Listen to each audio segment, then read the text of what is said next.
स्वर सुधा मंच पर प्रस्तुत है कहानीकार मिथिलेश्वर की कहानी जी का जंजाल। पूजा से निवृत्त होकर माँ रसोई घर के बरामदे में आ बैठती है और छोटी बहू को आवाज लगाती है, समता बहू, खाना तैयार हो गया हो तो देना। यह माँ का रोज का नियम है। जाड़ा हो या गर्मी या बरसात, सुबह नित्य क्रिया से निबटकर या तो वह स्नान कर लेती है या तबीयत ठीक नहीं रहती तो सिर्फ कपड़े बदल लेती है और धूप दीप जला पूजा करने बैठ जाती है। पूरे मन से श्रद्धा भक्ति के साथ वह देर तक पूजा करती रहती है। फिर पूजा की समाप्ति के बाद खाना खाने आ जाती है। माँ के पति वर्षों पहले दिवंगत हो चुके हैं, लेकिन माँ को 4 पुत्र हैं, कामता, रमता, भीमता और समता। उनके चारों पुत्र नौकरी करते हैं तथा अपने परिवार के साथ अलग रहते हैं। शहर में भीमता और समता एक ही मकान के 2 हिस्सों में है तथा कामता और रमता दूसरे शहर में रहते हैं। चारों पुत्रों ने आपस में मिलकर यह पारी निर्धारित कर ली है कि माँ एक पुत्र के यहाँ 3 मास रहेंगी। इस तरह चारों पुत्रों के यहाँ घूमते घूमते माँ का 1 वर्ष बीत जाता है। इस समय छोटे पुत्र समता की पारी चल रही है, इसीलिए माँ यहाँ ठहरी हुई है। समता की बहू माँ के सामने खाना ला रखती है, भात, दाल और बैंगन की सब्जी। खाना देख माँ कहती है, अपने लिए मैंने रोटी बनाने को कहा था बहू। जवाब में बहू झनकती है, बच्चा रो रहा था, रोटी बनाने का समय नहीं मिला, इतना भी बना दिया, यह काफी है। माँ कहती है, मुझे बुखार और सर्दी खांसी है, भात कैसे खाऊं और ऊपर से यह बैंगन की सब्जी। यह सब्जी तो मैं खाती नहीं, तुम तो जानती हो इस सब्जी से मुझे परहेज है। बहू झट से जवाब देती है, दूसरी सब्जी कहाँ से लाऊं, यही सब्जी थी, बना दी। माँ दुख प्रकट करते हुए कहती है, इसमें तुम्हारा दोष नहीं है बहू, मेरी किस्मत का ही दोष है। किस्मत फूटी नहीं रहती तो पति को गंवाकर यहाँ अकेली क्यों पड़ी रहती। यह सुनते ही बहू आग बबूला हो बरसने लगती है। यह रोज का आपका रोना है, किस दिन आप बीमार नहीं रहती। रोज आपके लिए अलग खाना कहाँ से बने, जिसके यहाँ आपको अधिक मिलता हो मिले। हमारी जो औकात है उसी के हिसाब से न हम आपको खिलाएंगे, आपके लिए कर्ज लेने तो जाएंगे नहीं। किसी की मजबूरी आपको समझनी नहीं, सिर्फ अपने से मतलब है। खाना देखकर माँ का मन ऐसे ही दुखी हो गया था। बहू की जली कटी बातों से उनकी व्यथा और बढ़ जाती है। थाली आगे सरकाकर वह अपने बिस्तर पर आ पड़ती है। उनकी आंखों से आंसू बहने लगते हैं। वह क्या थी और क्या हो गई है। कभी पूरे घर की स्वामिनी वही थी। पति उन्हें गृहलक्ष्मी कहते थे। अपनी रुचियों एवं इच्छाओं के अनुसार ही वह घर चलाती थी। लेकिन आज घर में उनकी स्थिति भिक्षुक की हो गई है। कहां से कहां आ गई प्रभु, किस जन्म के पापों का यह फल है। माँ का मन जब भी पीड़ित होता है, अतीत के दृश्य उनकी आंखों के सामने घूमने लगते हैं, कभी क्रमानुसार तो कभी टुकड़ों टुकड़ों में बंटकर। उनके पति अपने माँ बाप के अकेले थे। माँ ने आकर पति के घर को भर दिया था। यह देखकर पति बहुत खुश रहा करते थे। कहते थे, अब मेरे बाद भी तुम्हें तकलीफ नहीं होगी, इतना बड़ा परिवार है, सब तुम्हें हाथ पर उठाए रहेंगे। लेकिन पति के अनुमान को उनके परिवार ने गलत साबित कर दिया है। अगर वह वापस आकर देखते तो उन्हें कितना बड़ा सदमा लगता। कहने के लिए वह इस परिवार की जननी है, माँ है, लेकिन जिस पेट से इस परिवार को जना है वह पेट अब उनके लिए पहाड़ हो गया है। एक पुत्र के यहाँ की बात रहती तो वह इसे अपवाद समझती। हर पुत्र के यहाँ की यही स्थिति है। जिसके यहाँ उनकी पारी शुरू होती है उसके यहाँ वह बोझ बन जाती है। बहुएं उन्हें ताने देती हैं तथा उपेक्षा पूर्वक बासी और अरुचिकर भोजन देते हुए चाहती हैं कि जल्द से जल्द उनकी पारी खत्म हो जाए। इस दुर्दिन में माँ ने अपनी लड़कियों को भी परख लिया है। उनकी 2 लड़कियां हैं, दोनों अच्छे घरों में ब्याही हैं। लड़कियां चाहती हैं कि माँ को रखकर अच्छी तरह खिलाएं पिलाएं और सेवा करें, लेकिन दामादों को यह बात पसंद नहीं आती है। वे अपनी पत्नियों को कोसते हैं, सारा धन अपने बेटों को दे रखा है और अब बेटियों के यहाँ दिन गुजारने आई हैं। इसके अतिरिक्त लड़कों को भी यह बात पसंद नहीं आती है कि माँ लड़कियों के यहाँ रहे, भले ही कष्ट सहकर उनके यहाँ मर जाए। लड़कियों के यहाँ रहेंगी तो उनकी शिकायत होगी। साथ ही उनके मन में इस बात की आशंका भी पैदा होने लगती है कि लड़कियों के यहाँ रहने पर चोरी छिपे माँ उन्हें पिताजी द्वारा रखे रुपयों में से देना शुरू कर देंगी। माँ सोचती हैं कि अगर शुरू में ही इस सत्य का ज्ञान उन्हें हो गया होता कि बड़े होने पर उनके बच्चे इस तरह उनसे मुंह मोड़ लेंगे तो उन्हें इतना कष्ट नहीं होता। इस विपत्ति को सहने के लिए वह तैयार रहती, लेकिन वह धोखा खा गई है। हालांकि वह देखती आ रही थी कि शादी के बाद अधिकांश बच्चे माँ बाप का ध्यान नहीं रखते हैं, लेकिन उन्हें लगता कि उनके बच्चे ऐसे नहीं हो सकते। अपना जी जान लगाकर वह बच्चों को पाल रही थी। बच्चों के लिए सारी सुख सुविधाओं को उन्होंने तिलांजलि दे दी थी, इसीलिए बच्चों की उपेक्षा उन्हें बहुत कचोटती है। माँ को लगता है कि उनके पति को इस सत्य का भान था, इसीलिए यह कहते हुए कि इतने बच्चे हैं तुम्हें तकलीफ नहीं होगी, वह माँ के नाम पर रुपए जमा करते जा रहे थे। एक अच्छी खासी रकम माँ के नाम पर छोड़कर वह मरे हैं। उस रकम से उनका शेष जीवन अच्छी तरह गुजर जाएगा।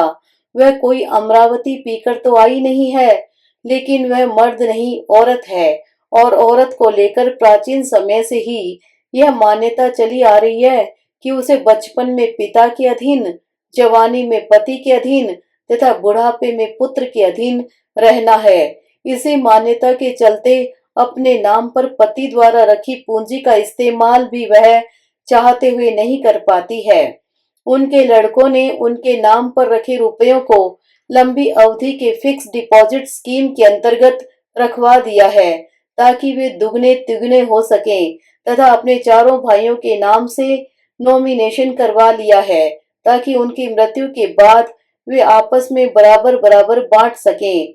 पति की साधारण नौकरी से संबंधित पेंशन की जो छोटी रकम मिलती है वही माँ के पास रहती है। उस छोटी रकम से ही माँ को अपने कपड़े लत्ते, पूजा पाठ की सामग्री और दवा आदि का इंतजाम करना पड़ता है, जिसे वह मुश्किल से ही कर पाती है।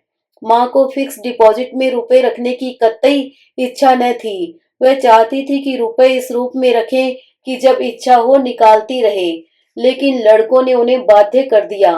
पिताजी के मित्रों एवं संबंधियों तक से समझवाया।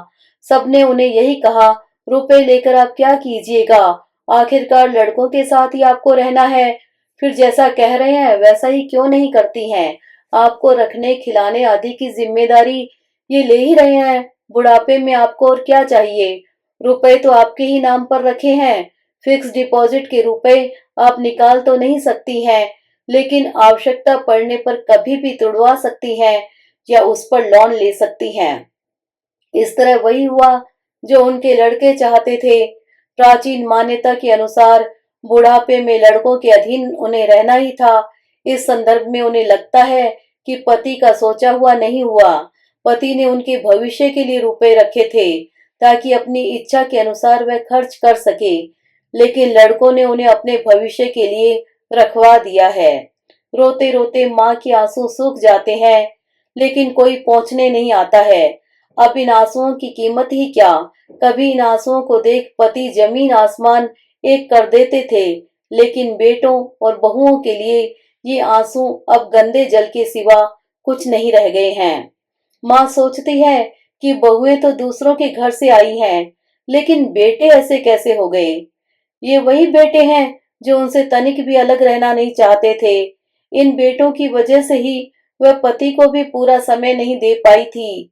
भीमता और समता जब छोटे थे तो दोनों उनके अगल बगल सटकर सोते थे।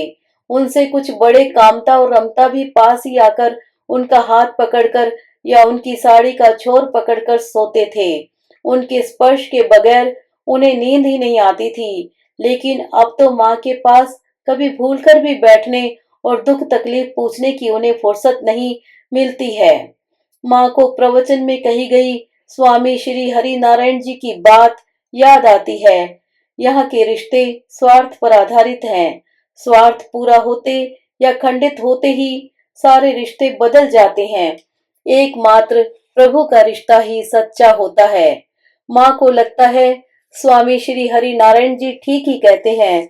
बचपन और किशोर अवस्था में उनके बच्चों का उनके बगैर काम चलने वाला नहीं था, इसलिए वह उनसे जुड़े थे। लेकिन अब पत्नी से स्वार्थ सधने लगा है, इसीलिए उन्हें छोड़ पत्नी से जुड़ गए हैं। इस तथ्य से अवगत होने के बाद वह अपना ज्यादा समय पूजा पाठ में लगाने लगी हैं। सचमुच प्रभु के सिवाय कोई अपना नहीं। लेकिन इसके बाद भी उनकी पीड़ा खत्म नहीं होती। शायद माँ होने की यह सजा है कि पुत्रों द्वारा मुंह मोड़ लेने के बावजूद उनके प्रति चाहकर भी वह उदासीन नहीं हो पाती है। ममत्व की व्यथा से उनका हृदय फटने लगता है।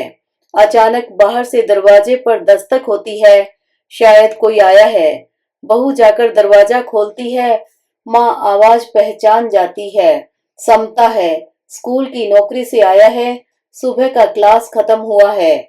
माँ सुनती है। इससे पहले कि समता कपड़े आदि बदलकर खाना खाने के लिए हाथ मुंह धोता, पत्नी उसे उनके विरुद्ध भड़काती है। फिर आज माँ कोप भवन में पड़ी है। खाना नहीं खाया। यह खाना उन्हें पसंद नहीं। अब आप ही बताइए, उनके लिए मैं रोज 10 प्रकार का खाना कहाँ से बनाऊं? इनकी पारी आती है तो परेशान करके छोड़ती है। अनेक समस्याओं से हम परेशान हैं, लेकिन उन्हें तो सिर्फ अपनी सूझती है। पत्नी की बात सुन समता सीधा माँ के पास पहुंचता है। माँ ने खाना क्यों नहीं खाया? आज माँ की तबीयत कैसी है? ये सवाल वह नहीं पूछता है। शायद इसकी आवश्यकता ही नहीं समझता। पहुंचते ही उबल पड़ता है। सचमुच आपने तबाह कर रखा है। इतने कम वेतन में मैं कैसे घर चलाता हूँ, इस पर तो आपने कभी नहीं सोचा। आपको तो तरह तरह का खाना चाहिए। माँ कहती है, शोर मत मचाओ समता, मैं तरह तरह का खाना नहीं मांग रही हूँ। मेरी तबीयत ठीक नहीं, इसलिए नहीं खाई। इस पर समता कहता है, यह एक दिन की आपकी बीमारी नहीं, बुढ़ापे की बीमारी है। मैं आपसे कई बार कह चुका, अपने नाम पर रखे रुपए तुड़वाकर जो खाने की इच्छा हो बनवा लिया कीजिए। घर में रुपए रहेंगे, नहीं तो औरतें क्या बनाकर देंगी। आप रुपए देकर तो देखिए क्या नहीं बन जाता है। आप किसी से तनिक भी मत डरिए, कोई आपका कुछ नहीं करेगा। आपके रुपए हैं जो अभाव में हैं, उसके यहाँ आपको डर भय छोड़कर खर्च करना चाहिए। यह सुनकर माँ कहती है, जा जा मुझे न सिखा, तुम सबों को मैंने देख लिया। तुमको दूंगी तो वे तीनों छोड़ देंगे, कलेजे पर चढ़कर वसूल कर लेंगे। फिर भी जिस दिन देना था, सबों से लुका छिपाकर तुम्हें बहुत कुछ दिया है। और बेटे के यहाँ रुपए देकर माँ खाए और रहे तो इससे तो बढ़िया होगा कि वह किसी कुएं में डूब मरे। इस पर समता और नाराज हो उठता है। इसीलिए आप भोग रही हैं और अभी भी भोगिएगा। किस लड़के की कैसी आमद है, इस पर आपने कभी विचार नहीं किया है। और यह कहते हुए वह वहां से चला जाता है। माँ का मन इस बात के लिए तड़प जाता है कि उनके बीमार और दुखी मन की बात भी समता प्रेम से नहीं सुन सका। अगर आत्मीयता से वह उनकी व्यथा सुन लेता और सिर्फ शाब्दिक सांत्वना भी दे देता, तो उनकी आधी बीमारी ठीक हो जाती।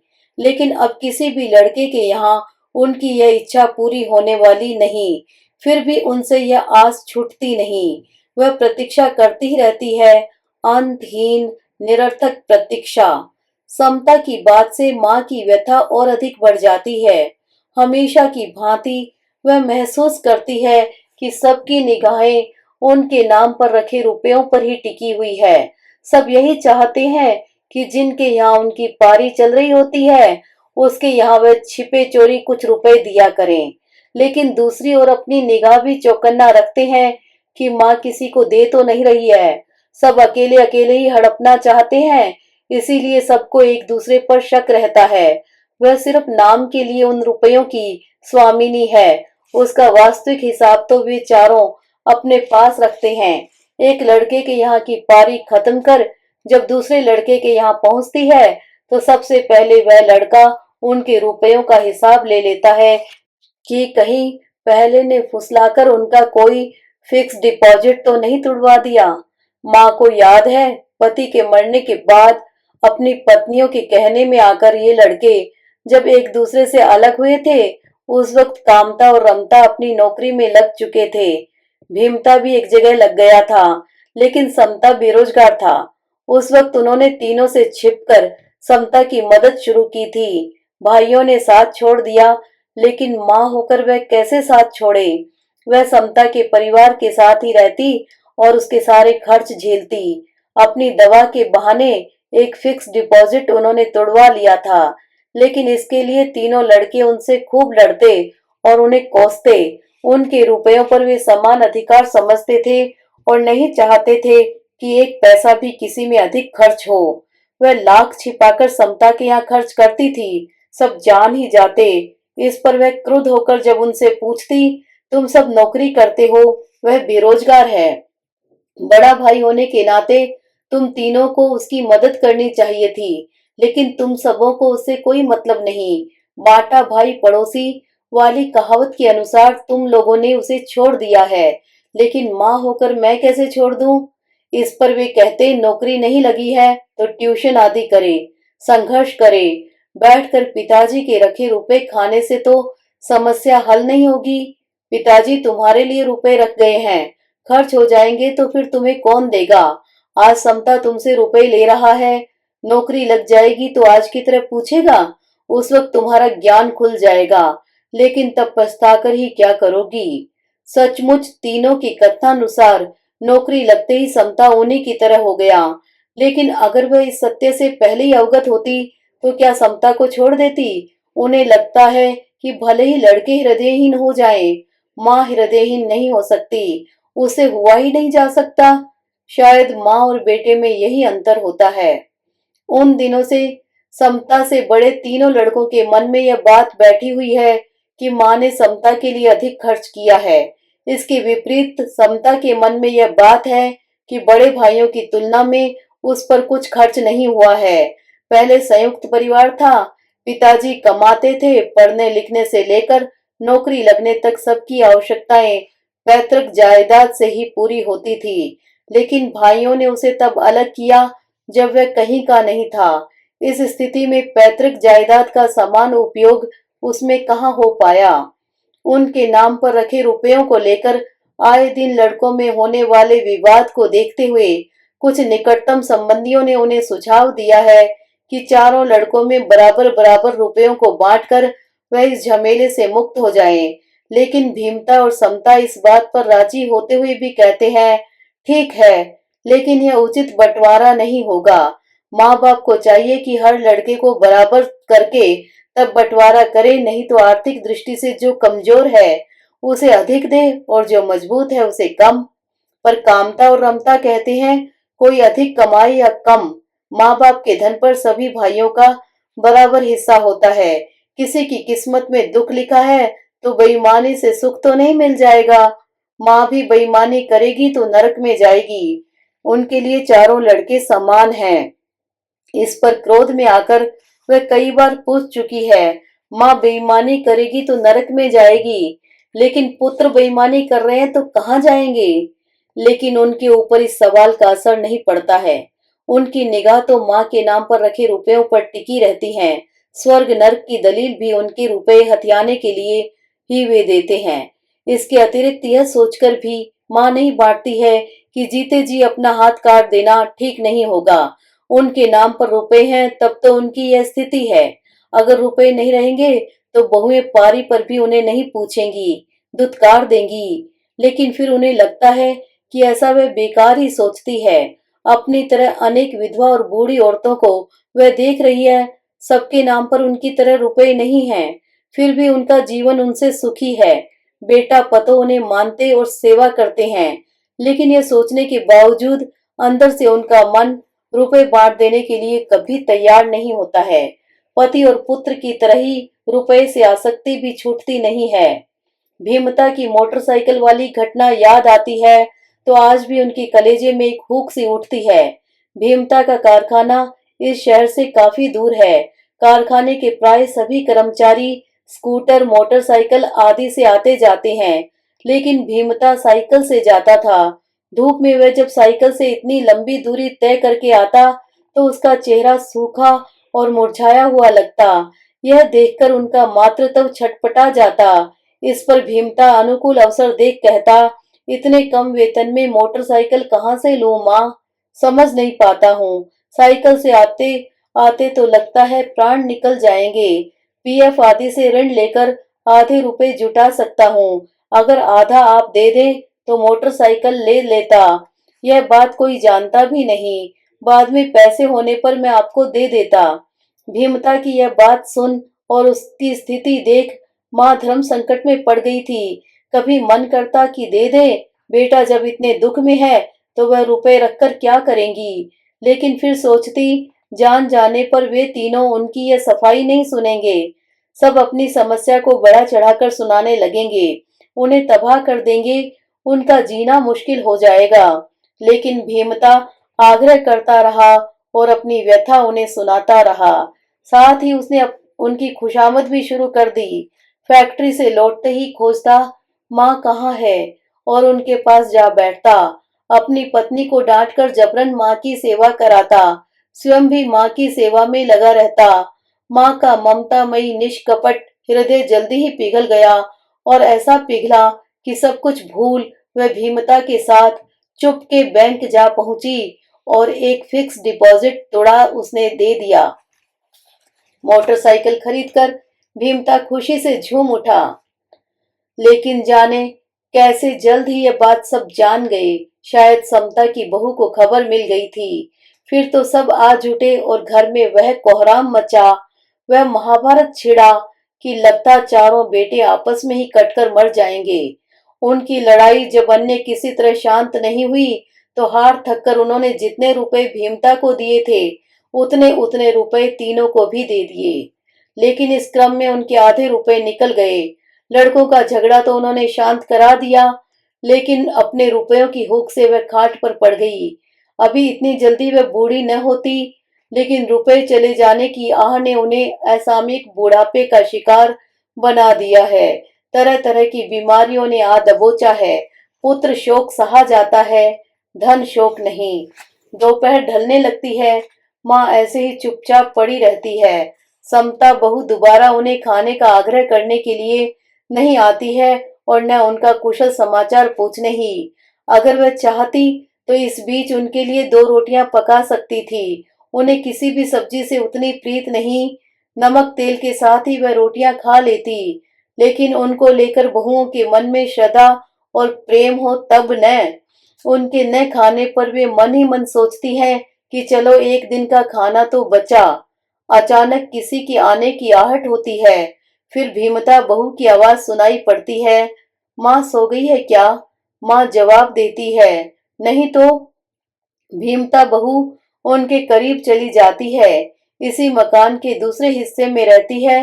माँ के मन में यह विचार उठता है कि यह सुनकर वे बीमार है और नहीं खाई है।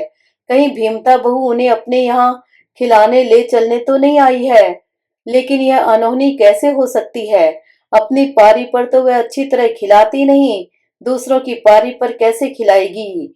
माँ का अनुमान सही साबित होता है। भीमता बहू एक दूसरे उद्देश्य से आई है। अपनी गोद के बच्चों की ओर संकेत करती हुई कहती है, बबलू बड़ा तंग कर रहा है माँ, रो रहा है।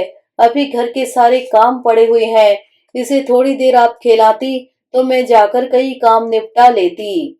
माँ कहती है, मेरी तबीयत ठीक नहीं बहू। यह सुन भीमता बहू चल देती है।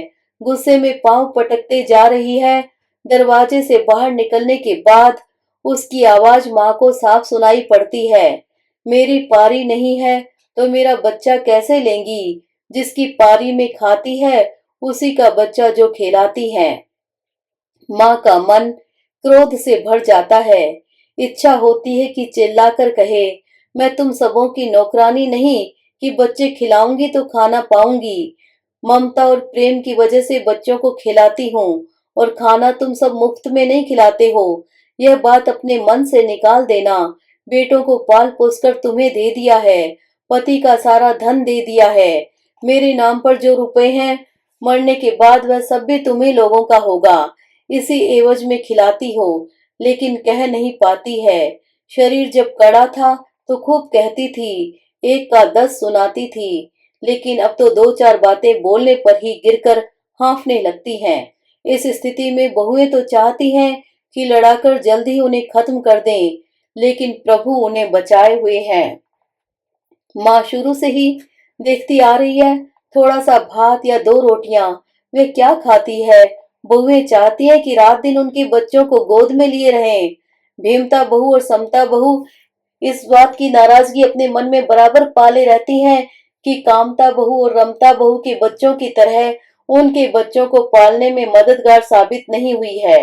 लेकिन इसमें उनका क्या दोष। उस वक्त शरीर मजबूत था, अब तो अपनी देही उनके लिए बोझ हो गई है। बच्चों को वे कैसे पालें, लेकिन उनकी यह मजबूरी तो बहुओं को समझनी है नहीं। माँ सोचती है कि उनके नाम पर जो रुपए हैं, मरने के बाद यही चारों ले लेंगे, तो फिर इस लालच में अच्छी तरह उनकी सेवा क्यों नहीं करते हैं। इस पर उन्हें लगता है कि सभी बेटा पतोह यह सोचते हैं कि अच्छी तरह सेवा करें या न करें, हिस्सा तो सबको बराबर ही मिलना है। माँ को याद है, चारों बेटों और चारों बहुओं में कामता की पत्नी और रमता उन्हें विशेष मानते थे।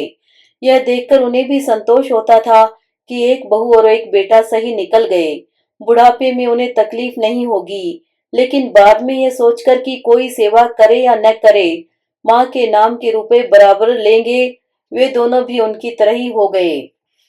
इस संदर्भ में कई लोगों ने उन्हें सुझाव दिया है और खुद उनके मन में भी यह बात उठती है कि वह किसी एक लड़के के साथ ही रह जाए। 4 दरवाजे की नोक-झोंक से उनकी जान भी बच जाएगी, लेकिन यह उनसे हो ही नहीं पाता है।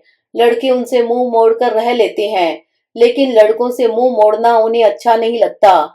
उनका कलेजा टुकड़ा-टुकड़ा होने लगता है। उन्हें लगता है माँ और बाप में यही अंतर होता है। अगर बाप होते और उनके नाम पर ये रुपए रहते तो सबों को झटक कर मौज की जिंदगी जीते, लेकिन माँ होने के चलते वह 4 दरवाजे का कुत्ता बनी हुई है।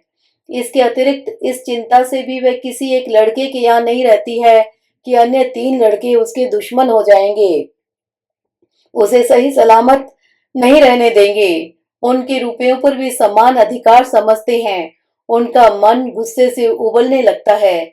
सेवा करने के लिए कोई नहीं, लेकिन धन संपत्ति बांटने के लिए सभी हैं। हे भगवान, ये कैसा युग आ गया है। शाम घिरने लगती है, उन्हें पूछने कोई नहीं आता है। उनके मन में यह बात उठती है कि वह बेकार आस लगाए बैठी है, कोई उन्हें मनाने नहीं आएगा। प्रभु के सिवाय उनका अब है ही कौन। सांझ हो चली है, प्रभु की मूर्ति के सामने उन्हें धूप दीप जलाना चाहिए, और यह सोचकर वह उठना ही चाहती है कि अचानक भीमता आ जाता है। अभी तक सोई है क्या माँ? वह कहती है, सोई नहीं हूँ, ऐसे ही पड़ी हूँ। भीमता कहता है, सुना, आज आपने कुछ खाया नहीं, आपकी तबीयत खराब है। और भीमता माँ के समीप पहुंचकर उनके माथे पर हाथ रखता है। अभी तो आपको हल्का हल्का बुखार है, आपने मुझे बताया क्यों नहीं। माँ के मन में संशय पैदा होता है। आज अचानक भीमता को इस तरह माँ के ऊपर प्रेम क्यों उमड़ आया है। जरूर कोई बात होगी, लेकिन फिर उनका निष्कपट मातृत्व आर्द्र हो जाता है। ऐसी बात नहीं हो सकती, उनका अपना बेटा है। देर सवेर माँ की याद आएगी ही। वह कहती है, क्या बताऊं, यह तो मेरी रोज की बीमारी है। भीमता कहता है, लेकिन इसमें खाना छोड़ने की तो कोई बात नहीं। वह कहती है, समता बहू ने भात बनाया था, सर्दी बुखार की वजह से भात नहीं खाई। इस पर भीमता कहता है, तो मेरी पत्नी से कहकर आपने क्यों नहीं रोटियां बनवा ली। और वह आवाज लगाकर अपनी पत्नी को बुलाता है और कहता है, माँ के लिए सब्जी और पराठे तैयार कर, जल्दी ले आओ। माँ के अंदर पुनः संशय पैदा होता है, कहीं अपना मकसद साधने के लिए तो भीमता नहीं आ पहुंचा है। लेकिन फिर नदी की तरह उमड़ आया, उनका मातृत्व संशय को डुबा देता है। भीमता कहता है आपका स्वास्थ्य गिरा जा रहा है माँ, आप अपने स्वास्थ्य पर ध्यान क्यों नहीं देती हैं। फिर कहता है आप सुबह शाम टहला कीजिए माँ, बुढ़ापे में गठिया से बचने के लिए टहलना चाहिए। फिर कहता है आपका जीना हम लोगों के लिए बहुत आवश्यक है माँ, आप हैं तो लगता है सब कुछ है, आप हम चारों भाइयों के बीच पुल बनी हुई हैं। भीमता की बातों से माँ के अंदर अचानक एक नई शक्ति का संचार हो जाता है। उन्हें लगता है वह ठीक हो गई, सारी बीमारी भाग गई। कहती है मैं ठीक हूँ भीमता, और वह भली चंगी औरत की भांति उठ बैठती है। थोड़ी देर बाद भीमता की पत्नी गरम गरम पराठे और सब्जी लेकर आती है। भीमता स्वयं पानी ले आता है और माँ का हाथ धुलवाकर उन्हें खिलाने लगता है। प्रेम से दिया हुआ खाना खा माँ तृप्त हो जाती है। उनके रोम रोम से और हृदय से भीमता के लिए दुआएं निकलने लगती हैं। मन ही मन वह प्रभु से कहती है भीमता को युग युग जियाओ प्रभु, बेटा हो तो भीमता की तरह है। लेकिन यह क्या, खाना खाकर अभी वह इत्मीनान की सांस ही लेती है कि भीमता कहता है हाउसिंग बोर्ड की ओर से विज्ञापन निकला है माँ, कुछ 1000 रुपए देकर अपना नंबर लगाना है, शेष रुपए किस्तों में दिए जाएंगे। यह अच्छा अवसर आया है माँ, पता नहीं फिर कभी इस शहर के लिए निकलेगा या नहीं। माँ को अपनी आशंका सही लगने लगती है। उनका मन तिक्त हो जाता है। प्रेम से खाना खिलाकर भीमता ऊपर से जहर देने लगा है। वह चुप ही रहती है। भीमता कहता है कामता भैया और रमता भैया ने वर्षों पहले मकान के लिए नंबर लगा रखा है। 1-2 साल में उन्हें मकान मिल भी जाएंगे, अपने मकान, लेकिन मेरे पास रुपए नहीं। फिर अपनी बात स्पष्ट करते हुए कहता है आप दे देती माँ तो मकान के लिए नंबर लगा देता, भैया लोगों की तरह मेरा भी अपना मकान हो जाता। जिस बात का डर था माँ को वह घटित हो ही जाती है। जानती तो भीमता के पराठे न खाती। कहती है मोटरसाइकिल वाली बात तुम्हें याद है न भीमता, तुमको दूंगी तो वे तीनों छोड़ देंगे क्या। भीमता कहता है कामता और रमता भैया के नाम पर तो मकान हो ही रहे हैं माँ, इस बार वे हमला करेंगे तो मोहल्ले की पंचायत जुटाई जाएगी। एक भाई महल में रहे और एक भाई झोपड़ी में, यह उचित नहीं। माँ को अधिकार है कि वह सबको बराबर कर दे। माँ कहती है भाइयों के झगड़े मोहल्ले वालों से नहीं छूटते, वे नहीं मानेंगे। और फिर कामता और रमता को मकान मिल रहे हैं, लेकिन समता तो तुम्हारी तरह ही है।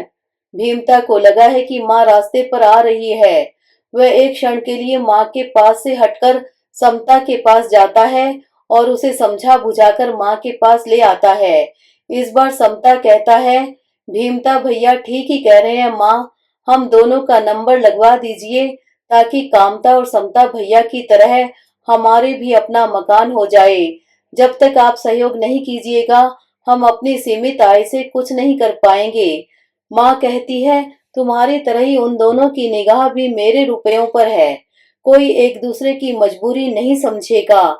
इस पर भीमता कहता है आप इसके लिए चिंता मत कीजिए माँ, हम लोग उन लोगों से सुलट लेंगे, पिछली बार की बात नहीं है।